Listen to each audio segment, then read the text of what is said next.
Hi, ಎಲ್ಲರೂ ಹೇಗಿದ್ದೀರಾ? ಎಲ್ಲರೂ ಚೆನ್ನಾಗಿದ್ದೀರಾ ಅಂತ ಭಾವಿಸ್ತೀನಿ.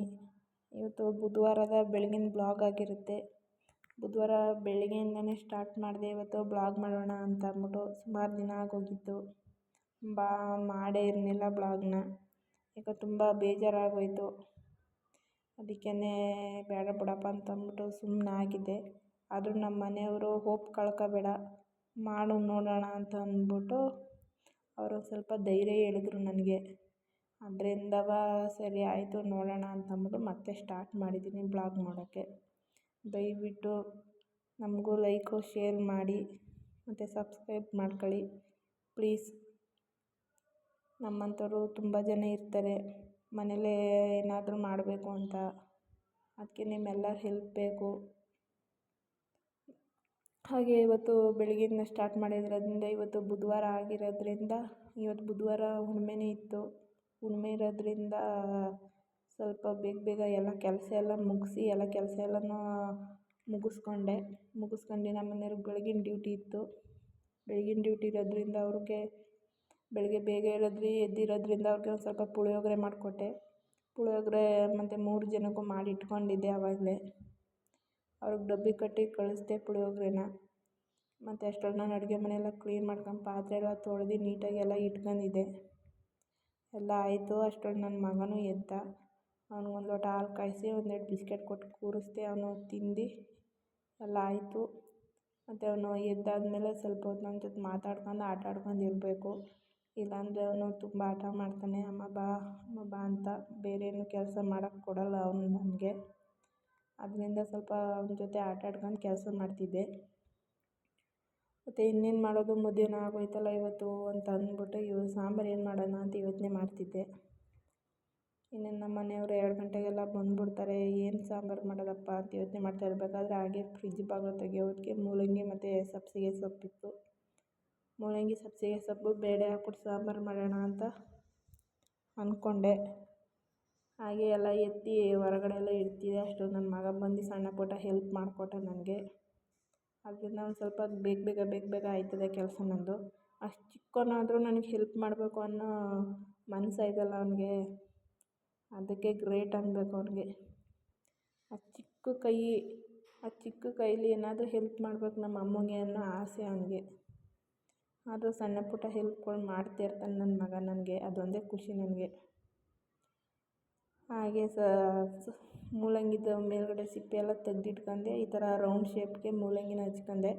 ಇದೇನೋ ಗೊತ್ತಿಲ್ಲ, ಈ ಥರ ಮೂಲಂಗಿ ರೌಂಡ್ ಶೇಪ್ಗೆ ಹಚ್ಕೊಳ್ಳೋದಂದರೆ ನನಗೆ ತುಂಬ ಇಷ್ಟ. ಈ ಥರ ಮೂಲಂಗಿ ಸಾಂಬಾರು ಮಾಡೋದು ಅಂದರೆ ಅದೇನೋ ಆವಾಗಲಿಂದನೂ ಇದೇ ಥರ ಹಚ್ಬೇಕು ಅನ್ನೋ ಆಸೆ ನನಗೆ. ಅದು ನೋಡಿದ್ರೆ ಸಾಕು ಅದೇ ಥರ ರೌಂಡ್ ಶೇಪ್ ಮೂಲಂಗಿ ಹಚ್ಬೇಕು ಅನ್ನೋ ಆಸೆಯಿಂದಲೇ ಹಚ್ಬಿಡ್ತೀನಿ. ಹಾಗೆ ಸಬ್ಬಸಿಗೆ ಸೊಪ್ಪು, ಇದಕ್ಕೆ ಒಂದು 2 ಕಟ್ ಸಬ್ಬಸಿಗೆ ಸೊಪ್ಪು ತಗೊಂಡಿದ್ದೆ. ಒಂದು 5 ಮೂಲಂಗಿ ತಗೊಂಡಿದ್ದೆ. ಈ ಮೂಲಂಗಿ ಹಚ್ಚಿಟ್ಟಾಯಿತು. ಸಬ್ಬಸಿಗೆ ಸೊಪ್ಪು ಹಚ್ಚುತ್ತಾ ಇದ್ದೀನಿ. ಹಾಗೆ ನನ್ನ ಮಗ ಅಲ್ಲಿ ಕೂತ್ಕೊಂಡು ತೀಟೆ ಮಾಡ್ತಾವ್ನೆ ನನ್ನ. ಮತ್ತು ಎಲ್ಲ ಹಚ್ಚಿ ಉತ್ತರಿಸಿ ಇಟ್ಟಂಗೆ ಎಲ್ಲನೂ ಪಾತ್ರೆಗಳಿಗೆಲ್ಲ ತುಂಬಿಟ್ಕೊತಾವನೆ. ತುಂಬಿಟ್ಟು ಎಲ್ಲ ಸೈಡಿಗೆ ಪಾತ್ರೆಗಳೆಲ್ಲ ಎತ್ತಿಡ್ತಾವನೆ. ಮತ್ತು ಸಬ್ಬಸಿಗೆ ಸೊಪ್ಪನ್ನು ಹಚ್ಚಾಯಿತು. ಅದನ್ನು ಸೈಡ್ಗೆ ಇಟ್ಕೊಂಡೆ ಸಬ್ಬಸಿಗೆ ಸೊಪ್ಪನ್ನೂ.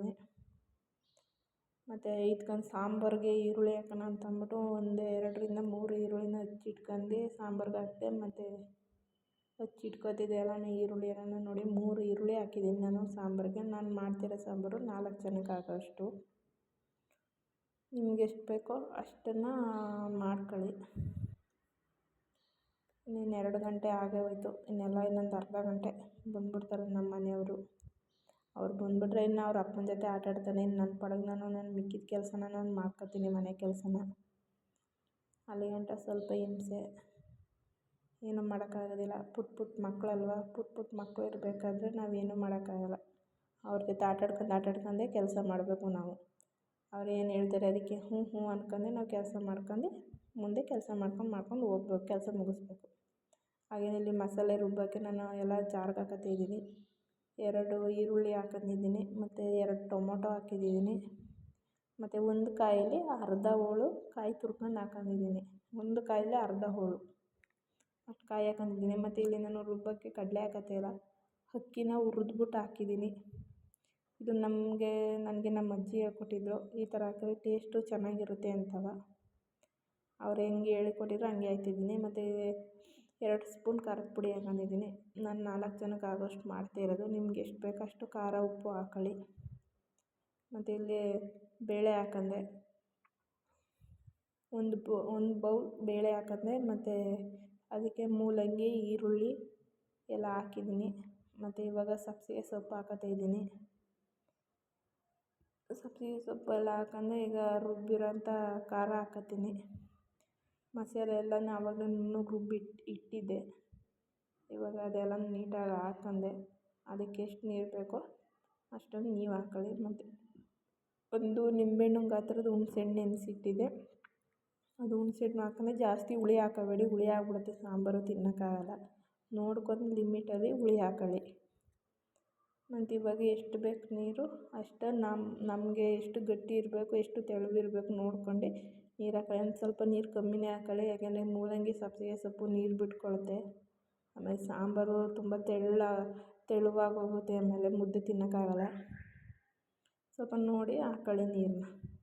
ಮತ್ತು ಉಪ್ಪೆಲ್ಲನ ಹಾಕ್ಕೊಂಡು ಎಲ್ಲ ಮಿಕ್ಸ್ ಮಾಡ್ಕೊಂಡು ಹಾಗೆ ತಿರ್ಕೊಂಡು ಇವಾಗ ಒಂದು 4-5 ಕರಿಬೇವಿನ ಸೊಪ್ಪು ಹಾಕ್ಕೊಂಡು ಅದನ್ನ ಲಿಡ್ನ ಕ್ಲೋಸ್ ಮಾಡಿ ಇವಾಗ ವಿಸಿಲ್ ಹೊಡ್ಸೋಕೆ ಇಡ್ತೀನಿ. ವಿಸಿಲ್ ಹೊಡ್ಸೋಕ್ಕೆ ತಗೊಂಡು ಒಲೆ ಮೇಲೆ ಇಟ್ಟೆ. ಮತ್ತು 2-3 ವಿಸಿಲ್ ಹೊಡ್ಸ್ಕೊಂಡಿದ್ದೀನಿ ನಾನು. ಸಾಕು, 3 ವಿಸಿಲ್ ಹೊಡ್ಸ್ಕೊಂಡ್ರೆ ಸಾಕು. ಮೂಲಂಗಿ ಸಾರು, ಅನ್ನ ರೆಡಿ ಆಯಿತು ನೋಡಿ. ಸೂಪರಾಗಿರುತ್ತೆ. ಬಾಯ್. ಮುಂದಿನ ಬ್ಲಾಗಲ್ಲಿ